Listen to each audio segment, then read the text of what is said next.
नमस्कार, आप देख रहे हैं भारत समय नेटवर्क और मैं हूं राहुल। आज मेरे साथ स्टूडियो में मौजूद है एक खास मुद्दे पे चर्चा करने के लिए सीनियर जर्नलिस्ट अमृता मौर्य। नमस्कार मैम। नमस्कार मैम, देश के अंदर अभी काफी कुछ चल रहा है, लेकिन सबसे अहम मुद्दा अगर राजस्थान की राजनीति के बारे में बात करें तो राजस्थान की राजनीति के अंदर जो पिछली गवर्नमेंट थी, यानी कांग्रेस गवर्नमेंट, और उसमें हमारे सीएम थे अशोक गहलोत, लेकिन उनके ओएसडी लोकेश शर्मा की अगर हम बात करें तो वो काफी कुछ करते नजर आ रहे हैं। दिल्ली में सीबीआई के सामने पेश होते नजर आ रहे हैं। एक बैग उनके हाथ में नजर आ रहा है। मैम, उस बैग का राज क्या है? उस बैग में छुपा है अशोक गहलोत का राज। वो ओएसडी थे उनके, जब अशोक गहलोत मुख्यमंत्री हुआ करते थे और उनकी सरकार गई, उसके बहुत सारे कारण हैं। तो जिन कारणों से वो सरकार गई है उनके बहुत सारे मुद्दे उसमें छुपे हैं, उस बैग में। उस बैग में अशोक गहलोत के राज छुपे हैं जो उनके ओएसडी रहे लोकेश शर्मा को पता है। लेकिन मैम, लोकेश शर्मा अब ही वो राज क्यों बाहर लाना चाह रहे हैं? इसके पीछे सबसे बड़ा कारण क्या है? अभी नहीं, उन्होंने लोकसभा चुनाव से पहले भी एक बार फरवरी में प्रेस कॉन्फ्रेंस की थी, एक बार मार्च में की थी। फरवरी में जब अशोक गहलोत बीमार पड़े थे, फ्लू और कोरोना दोनों हो गया था, एसएमएस में भर्ती थे, तब इन्होंने कहा था कि अशोक गहलोत की वो बात याद दिलाई थी कि ये मैं कुर्सी छोड़ना चाहता हूँ, ये कुर्सी मुझे नहीं छोड़ती। तो उन्होंने याद दिलाया कि अब कुर्सी आपको कह रही है कि आप छोड़ दो राजनीतिक स्वास्थ्य छोड़कर अपना शारीरिक स्वास्थ्य। अब तो कुर्सी भी नहीं बची है, और अब तो काले कारनामे जो उनके ओएसडी रहे हैं अशोक गहलोत के लोकेश शर्मा, वो कह रहे हैं कि अब ना वो जनता के सामने उनकी सारी पोल खोल कर रख देंगे। तो वो पोल खोल कर रख देंगे, लेकिन मैम वो अब सीएम नहीं है। अगर सीएम होते तो क्या वो पोल खोलते? नहीं, फिर तो देखिए, यही तो राजनीति है। जब अशोक गहलोत को वो गुरु कहते हैं तो आप इनको इतना साफ सुथरा चिकना चुपड़ा इनको मत समझिए। उनके साथ इन्होंने बहुत तरीके से राजनीति सीखी है। अब दोनों धुरंधर राजनीति एक दूसरे के साथ ही खेल रहे हैं। जब लोकसभा चुनाव था उसके पहले इन्होंने फिर प्रेस कॉन्फ्रेंस की थी लोकेश शर्मा ने, और उस वक्त बोला था कि इन्होंने टिकट देने में गलतियां की हैं, मनमानी की है, हमारी सुनी नहीं है, युवाओं को आगे आना चाहिए। मुझे ऐसा लगता है कि इनका कहीं खुद भी आगे चल के मन होने वाला है कि मैं चुनाव लड़ना चाहता हूं, मैं चुनाव के लिए आ गया हूं, ऐसा कुछ होने वाला है। अगर जब राजस्थान के चुनावों की बात करें, और तो झूठवाड़ा विधानसभा की जो सीट थी वहां से एक युवा को ही टिकट दिया गया था। बीजेपी के राज्यवर्धन सिंह राठौड़ सामने थे, उनके विपक्ष में खड़े थे, बीजेपी से उनको टिकट मिली थी, और कांग्रेस ने एक युवा को ही टिकट दी थी। तो मैम, वो युवा काम नहीं आया, वो युवा वहां पे हार गया। तो इसमें अशोक गहलोत की कहाँ गलती है? खाली युवा से नहीं होता है। अशोक गहलोत की गलती इसलिए मानी जा रही है या वो कह रहे हैं क्योंकि आप इस चीज को समझिए कि जो टिकट का वितरण हुआ था वो अशोक गहलोत के इशारे पर हुआ था। सारे टिकट अशोक गहलोत के ही कहने से दिए गए थे, और अशोक गहलोत की सीधी दिल्ली से सीधा संपर्क है और उनकी सुनी जाती है। तो आप ये मान के चलिए कि सिर्फ युवा होना किसी का काफी नहीं है, अशोक गहलोत का खास होना भी काफी था। लेकिन वो चुनाव के नजरिए से वो व्यक्ति कितना सक्षम था, ये देखने वाली बात थी, तौलने की जरूरत थी। लोकेश शर्मा जो ओएसडी रहे हैं वो कह रहे हैं कि मैं जिस वक्त सीएम का ओएसडी था उस वक्त मैं सिर्फ उनके आदेश की पालना करता था, और मैं अपनी ओहदे पे रहकर सीएम के आदेश की पालना करता था। वो जो मुझे कहते थे मैं वो करता था। लेकिन अब उनके पास वो सबूत कैसे आए? और वो कह रहे हैं कि मेरे पास ये, मुझे भी नहीं पता कि ये सबूत, ये पेन ड्राइव, ये सीडी कैसे मेरे पास पहुंची। इस बारे में आपका क्या कहना है? नहीं, सबूत तो उन्होंने उस वक्त बताए थे कि मुझे दिए गए हैं। अशोक गहलोत ने, मुझे लग रहा है जुलाई 2020 में उनको ये सीडी, 16 जुलाई की तारीख थी शायद, उनको बुलाकर दी थी, और उसके बाद बोला था कि इसको मीडिया को आप भेज दें। तो पेन ड्राइव से सीधी वो चीज नहीं आ सकती बाहर। तो उन्होंने ये कहा, जैसा उन्होंने अभी प्रेस कॉन्फ्रेंस में 2 दिन पहले बताया है कि ना तो मैंने उनको पढ़ा है ना मैंने देखा हाँ, पेन ड्राइव में चीज कैसे डायरेक्ट आएगी। तो मैंने लैपटॉप में डाला, लैपटॉप से मैंने मोबाइल में डाला, वो ऑडियो रिकॉर्ड जो थे, और उससे मैंने मीडिया को दिया। लेकिन मुझे नहीं पता था कि उसमें है क्या। अब आप ये बात विश्वास कर सकते हैं, उन्होंने कहा मुझे तब पता चला जब ये मीडिया में ये बवाल उठा, इसको लेके हंगामा हुआ कि ये फोन टैप हुआ, ये फोन 2-3 फोन कॉल्स थे उसमें रिकॉर्डेड। ये तो मीडिया को देने से पहले ही उन्होंने खुद सुना था, कह दिया था कि मेरे पास में पूरा चिट्ठा तैयार है। इस 5 साल की गवर्नमेंट में कांग्रेस ने क्या क्या किया है उसका पूरा चिट्ठा तैयार है, उसके पूरे सबूत सबूत मेरे पास है और मैं वो जनता के सामने रख दूंगा। तो ये जब उनको ये एक तरफ लोकेश शर्मा कहते हैं कि मुझे नहीं पता, ये तो मीडिया में आने के बाद पता चला है, तो वो मीडिया में आने से पहले भी बोल चुके थे कि मैं ये मीडिया के हवाले करने वाला हूँ ये सबूत। बिल्कुल। तो मैम उनको कैसे पता फिर कि ये सबूत है, ये काले कारनामों का चिट्ठा है? सब कुछ पता था। ओएसडी है, ऑफिसर ऑन स्पेशल ड्यूटी, उनके जानकारी के बिना एक भी काम नहीं हुआ होगा। आप ये मान के चलिए उनके बहुत विश्वसनीय थे। इनकी आपस की कुछ तनातनी हुई है जिसमें इन्होंने सारी चीजें बाहर की हैं।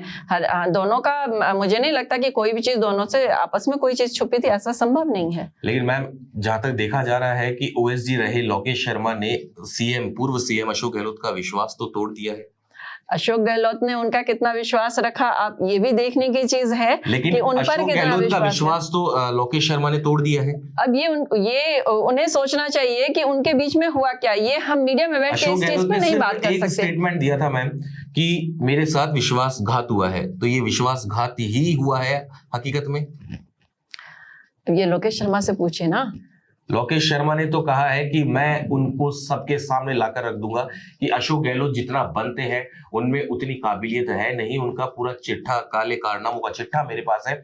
उनके बेटे तक का उन्होंने जिक्र किया है, वैभव गहलोत का, उनके बेटे का भी उन्होंने जिक्र किया कि इन्होंने कितनी फंडिंग की है, कितना पैसा खाया है, किस किस काले कारनामे में उनका हाथ है। इस बारे में आपका क्या कहना है? देखिए, उनका बेटा तो चुनाव हार गया था, जो विधानसभा का चुनाव हुआ था, और विधानसभा चुनाव हारने के बाद ही लोकेश शर्मा ने मुंह खोला है और उसके बाद ही वो उनके पद से हटा। ऑब्वियसली जब सीएम नहीं रहे तो ये सारी चीजें खत्म हो गई और उसके बाद से इन्होंने बोलना शुरू किया है सारी चीजें। इनका तो ये भी कहना है कि जो गजेंद्र सिंह शेखावत है केंद्रीय मंत्री, उनको बदनाम करने के लिए संजीवनी घोटाले में उनका नाम अशोक गहलोत ने डाला है।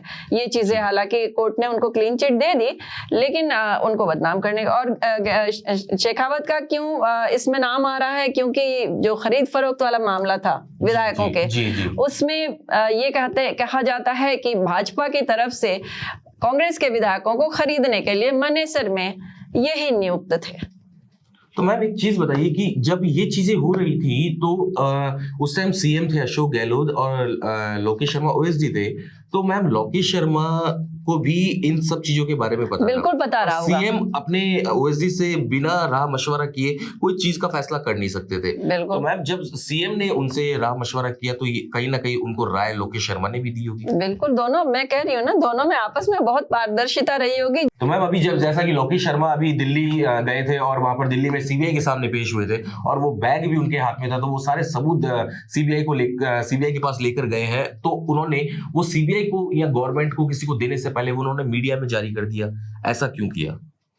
देखिए, वो तो ये भी कह रहे हैं ना कि मेरे ऊपर डेथ थ्रेट है, मेरे परिवार को भी संभालिए। तो उनको ऐसा लग रहा है कि इन चीजों से पहले मैं ये सारी चीजें आउट कर दूं, क्योंकि एक बार आपने पिटारा खोल दिया है ना, तो अब वो जब तक पूरा सामने नहीं रखेंगे तो उनके इस विद्रोह का कोई मायने नहीं रह जाएगा। अगर मैम ये सारी चीजें सच नहीं हुई, जैसा कि लोकेश शर्मा बड़े ठोक ताल के साथ में कह रहे हैं कि वो काले कारनामों का चिट्ठा मेरे पास है, अगर वो काले कारनामे साबित नहीं हुए तो क्या लोकेश शर्मा पे कार्रवाई की जाएगी? देखिए, अगर फैक्ट्स उनके पास है, जैसे रिकॉर्ड है, हैंड रिटन कोई चीज है, और भी जो ऑथेंटिक रिकॉर्ड जिसको कोर्ट मानता है, अगर वो चीजें होंगी तो बात आगे बढ़ेगी। लेकिन ऐसा भी तो हो सकता है कि उस वक्त जिस चीज की वो स्कीम लागू करने वाले थे सीएम रहते हुए अशोक गहलोत, और वो नहीं हो पाई, उस पर विचार विमर्श चल रहा था, तो वही चीजें रिकॉर्ड हो गई और उन्होंने सबूत के तौर पे वो दे दी हो, वो चीजें कोर्ट इस वक्त अप्लाई नहीं हो पाई हो। कोर्ट इतनी वो नहीं होती है, बेवकूफ नहीं होती है कि ऐसी चीजों को कंसीडर कर ले। और ये भी इतने नासमझ नहीं है कि इस तरह के प्रूफ लेकर जाएं सामने। आप देख लीजिए, जैसे रीट के पेपर लीक का प्रकरण गहलोत के समय बहुत हुआ, और नीट के अलावा बहुत सारे पेपर लीक्स हुए थे। तो इस तरह की चीजें भी वो कह रहे हैं इनका मेरे पास प्रूफ है, तो इसका आपको इंतजार करना चाहिए। मुझे नहीं लगता हम ऐसा सोच रहे हैं। गहलोत के बारे में वो बोल रहे हैं, तो वो अशोक गहलोत के ओएसडी भी बोल रहे हैं, तो जितना अशोक गहलोत का नाम आ रहा है तो उतना उनका भी नाम आना चाहिए। देखिए, वो ओएसडी है ना, ऑफिसर ऑन स्पेशल ड्यूटी। कमान किसके पास है?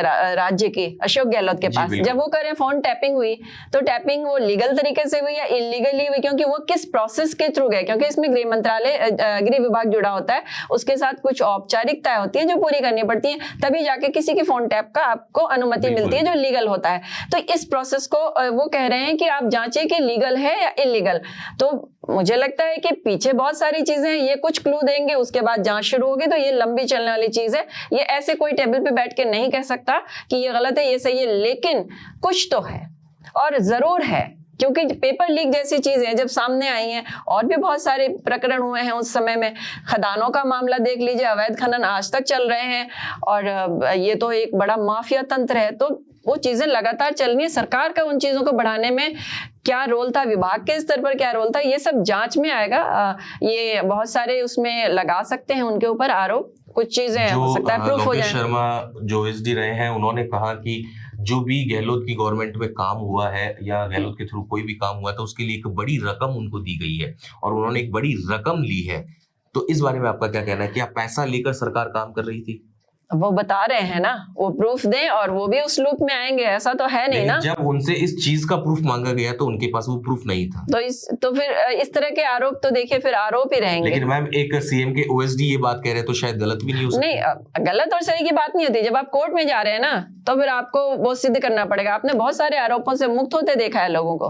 वो इसीलिए हुआ है कि उसके तथ्य सामने नहीं ला पाए, प्रूफ सामने नहीं रख पाए कोर्ट की टेबल पे, तो उनको बरी करना पड़ा। उनको ये ऐसे नहीं बरी करते हैं बाइज्जत, उनके लिए ये होता है कि साक्ष्यों के अभाव में इसको बरी किया गया। तो दोनों में फर्क है। तो मैम जैसा कि अशोक गहलोत जोधपुर से हमेशा चुनाव लड़ते हैं, लेकिन अपनी सीट से वो हमेशा विजयी रहे हैं, लेकिन इस बार जब सीएम पद के लिए वो चुनाव लड़ रहे थे तो कांग्रेस गवर्नमेंट को हार का सामना करना पड़ा। लेकिन अगले चुनाव के लिए वो धाक ठोक कर तैयारी कर रहे हैं, कह रहे हैं कि कांग्रेस को वापस लाएंगे। तो अगर कांग्रेस वापस आती है और अशोक गहलोत सीएम बनते हैं वापस से, तो लोकेश शर्मा रडार पे रहेंगे?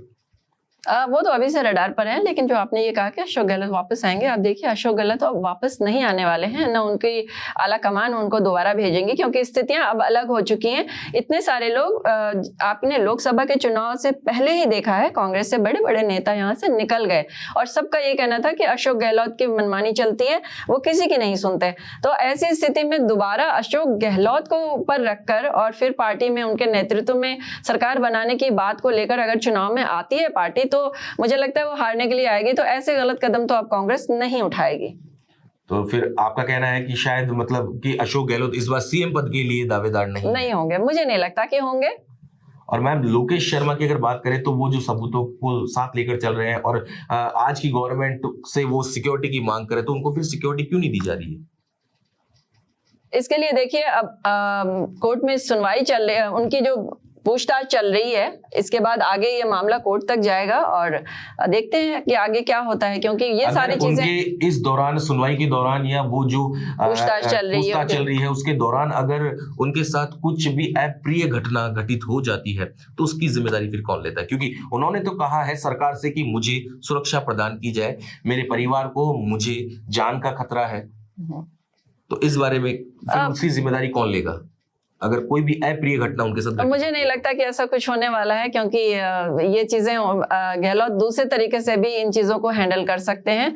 वो मजेवे खिलाड़ी हैं और खुद भी इसके पैर उसी कीचड़ में जमे हुए रहे हैं, तो बहुत सारी चीजें अंदर अंदर सेट हो जाएंगी। आप इतनी ज्यादा इनकी सुरक्षा को लेकर चिंतित मत होइए।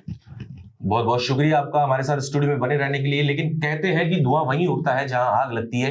कोई तो बात जरूर है, लेकिन वक्त रहते वो सामने जरूर आएगी और इस चीज से पर्दा उठेगा और सच सबके सामने आएगा। आगे की जानकारी के लिए हमारे साथ बने रहिए और देखते रहिए भारत समय नेटवर्क।